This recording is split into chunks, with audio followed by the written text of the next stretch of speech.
നിങ്ങൾ അല്ലാഹുവിൽ യാതൊന്നിനെയും പങ്കു ചേർക്കാൻ പാടില്ല. എന്നാൽ വബിൽ വാലിദൈനി ഇഹ്സാന, മാതാപിതാക്കളോട് നല്ല രീതിയിൽ സേവനം ചെയ്തുകൊണ്ട് ജീവിക്കാൻ കഴിയണം.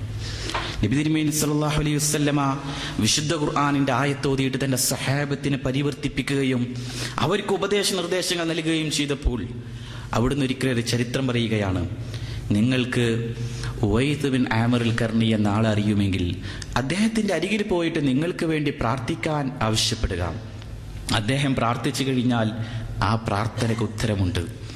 സഹാബികൾ മഹാനായ അബൂബക്കർ സിദ്ദീഖ് റളിയല്ലാഹു തആല അൻഹു ഉവൈസ് ബിൻ ആമിർ ഖർനിയെ ജീവിത കാലയളവുകളിൽ മുഴുവനും തെരഞ്ഞു, കണ്ടെത്താനായില്ല.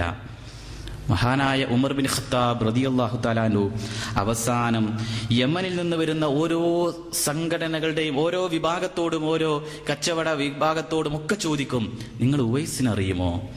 അവസാനം അന്വേഷിച്ച് അദ്ദേഹം കർണ ഗോത്രത്തിൽപ്പെട്ട ഉവൈസുൽ ആമിറിനെ കണ്ടെത്തുകയാണ്. ഉവൈസിന്റെ ശരീരമാണെങ്കിൽ ആകെ വികൃതമായ ശരീരമാണ്.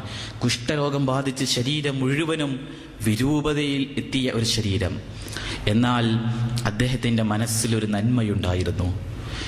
മാതാവിനെ സുഹൃതം ചെയ്ത് മാതാപിതാക്കൾക്ക് നന്മ ചെയ്തുകൊണ്ട് ജീവിച്ച ആ മഹാമനുഷ്യൻ അദ്ദേഹത്തിന്റെ അരികിലെത്തിയിട്ട്, നിങ്ങൾ എനിക്ക് വേണ്ടി പാപമോചന പ്രാർത്ഥന നടത്തണമെന്ന് മഹാനായ ഉമർ ബിൻ ഖത്താബ് റളിയല്ലാഹു തആല അൻഹു പറയാണ്. ഏറ്റവും ഉന്നതിയുള്ള ഒരു സഹാബി ഉവൈസിനോട് പറയുന്ന കാര്യം, എനിക്ക് വേണ്ടി നിങ്ങൾ പ്രാർത്ഥിക്കണം.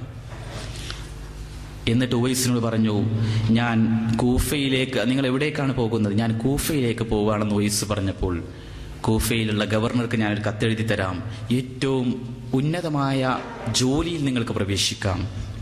അദ്ദേഹം പറഞ്ഞു, എനിക്ക് ആഗ്രഹമില്ല.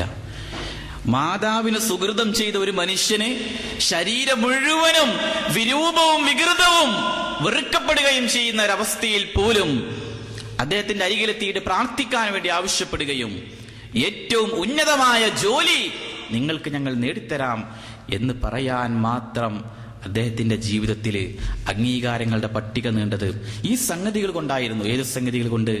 ഉമ്മക്ക് നന്മ ചെയ്തത് കൊണ്ട്.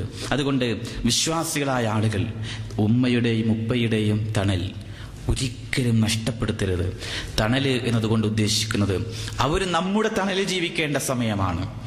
ഒരു നാളുകളിൽ ഉമ്മ അല്ലെങ്കിൽ ഉപ്പ എന്നത് മാതാപിതാക്കളുടെ വേദന അത് നമ്മുടെ വേദനയായി മാറണം. ഉമ്മ എന്നത് അതിന്റെ പ്രാധാന്യവും ഉമ്മയുടെ മഹത്വവും മനസ്സിലാകണമെങ്കിൽ അവർ നമ്മെ ഗർഭം ചുമന്നിരുന്ന നാളുകളെ കുറിച്ച് ചിന്തിക്കുക. ഒരുപാട് പ്രയാസങ്ങളേറിയിരുന്നു, വലിയ വേദനയോടുകൂടി നടന്നിരുന്നു. പല ഭക്ഷണങ്ങളും കഴിക്കാൻ പറ്റാതെയും പല രാത്രികളിലും ഉറക്കമില്ലാതെയും അങ്ങനെയൊക്കെ നീണ്ട നാൾ ഗർഭം ചുമന്ന് അതിനുശേഷം പ്രസവിക്കുകയും പ്രസവത്തിന് ശേഷം 2 വർഷക്കാലം മുലയൂട്ടി സംരക്ഷിക്കുകയും തൻ്റെ മക്കളുടെ കാര്യത്തിൽ ഉമ്മമാര് പലപ്പോഴും മക്കൾക്ക് എന്തെങ്കിലും രോഗം വന്നു കഴിഞ്ഞാൽ അവർക്ക് ഉറക്കം വരില്ല. അവരെ ശുശ്രൂഷിക്കുകയും സംരക്ഷിക്കുകയും അവരെ പരിലാളിക്കുകയും അവർക്ക് എല്ലാ തരത്തിലും എന്ത് കാര്യം വേണം ഒക്കെ ചെയ്തു കൊടുക്കുകയും നീണ്ട ഒരുപാട് കാലം ഗൾഫ് രാജ്യങ്ങളിലൊക്കെ മക്കളുടെ വിദ്യാഭ്യാസത്തിന് വേണ്ടി നിൽക്കുന്ന പിതാവും അങ്ങനെ രക്ഷിതാക്കളും അവരൊക്കെ ഒരുപാട് നന്മ ചെയ്ത് അങ്ങനെ വളർത്തിയെടുക്കുന്ന മക്കൾ അവര് വലിയ ഉന്നതിയിലെത്തി വലിയ വിദ്യാഭ്യാസ മേഖലയിലെത്തിയിട്ട് ഇത് തൻ്റെ ഉമ്മയാ ഉപ്പയാ എന്ന് കൂട്ടുകാരോട് പോലും പറയുന്നിടത്ത് അവർക്ക് ഇഷ്ടമില്ല.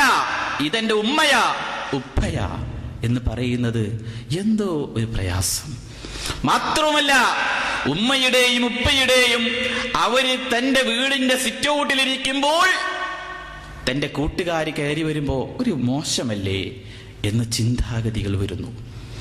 അവർക്ക് അവസാന നാളുകളിൽ സംരക്ഷണയും ശുശ്രൂഷയും പരിപാലനയും നൽകേണ്ട മക്കള് അവരെ വൃദ്ധസദനങ്ങളിൽ കൊണ്ടുപോയി ആക്കുകയും വേണമെങ്കിൽ വേതനം അങ്ങോട്ട് അയച്ചു തരാം എന്ന് പറയുകയും എത്രയോ ദിനങ്ങളിൽ നമ്മൾ പത്രങ്ങളിൽ വായിച്ച നിരന്തരമായ വാർത്തകൾ.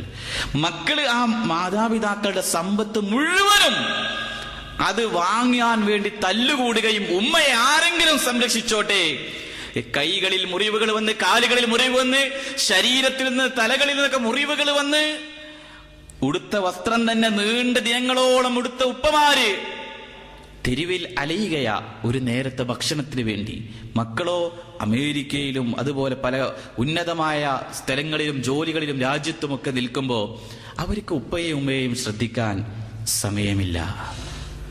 അവരുടെ ഭാര്യമാർക്ക് ഇവരോട് ഒന്ന് സംസാരിക്കാൻ സമയവും ആഗ്രഹവുമില്ല. മക്കൾക്ക് ഈ ഉപ്പയുടെയും ഉമ്മയുടെയും മടിയിലൊന്ന് കയറിയിരിക്കാൻ സാധിക്കുന്നില്ല. വെറുപ്പാണ്. എങ്ങനെയാണിത് കടന്നു വന്നത്? അതിന്റെ പ്രാധാന്യം മനസ്സിലാക്കിയില്ല. ഇമ്മാ യബ്ലുഗന്ന ഇൻദകൽ കിബ്റ അഹദഹുമാ ഔ കിലാഹുമാ ഫലാ തഖുൽ ലഹുമാ ഉഫ്ഫിൻ എന്ന് വിശുദ്ധ ഖുർആൻ പറഞ്ഞുവല്ലോ. ഒരിക്കലും പ്രായാധിക്യമാകുന്ന സന്ദർഭത്തിൽ അവര് രണ്ടുപേരോ അല്ലെങ്കിൽ അവരിൽ ഒരാളോ തന്റെ കൂടെ ഉണ്ടായിട്ട് അവരൊരു വാക്ക് പറയുമ്പോ ഛേ എനിക്ക് പറ്റില്ല എന്ന് പറയാൻ പാടില്ല. ഛേ എന്നൊരു വാക്ക് പോലും പറയാൻ പാടില്ല എന്ന് വിശുദ്ധ ഖുർആൻ പഠിപ്പിക്കുകയാണ്. അവരോട് ഏറ്റവും നല്ല രീതിയിൽ കാരുണ്യത്തിന്റെ ചിറകുകൾ അവർക്ക് താഴ്ത്തി കൊടുക്കുകയും റബ്ബിർഹംഹുമാ കമാ റബ്ബയാനി സഗീറ എന്ന് പ്രാർത്ഥിക്കാനാണ് വിശുദ്ധ ഖുർആൻ പഠിപ്പിച്ചത്. ചെറുപ്പത്തിൽ ഇവരെ രണ്ടുപേരും എന്നെ വളർത്തിയതുപോലെ നീ ഇവരോട് കരുണ കാണിക്കണമേ നാഥാ. ഈ പ്രാർത്ഥന എപ്പോഴും അധികരിപ്പിക്കാൻ കഴിയണം.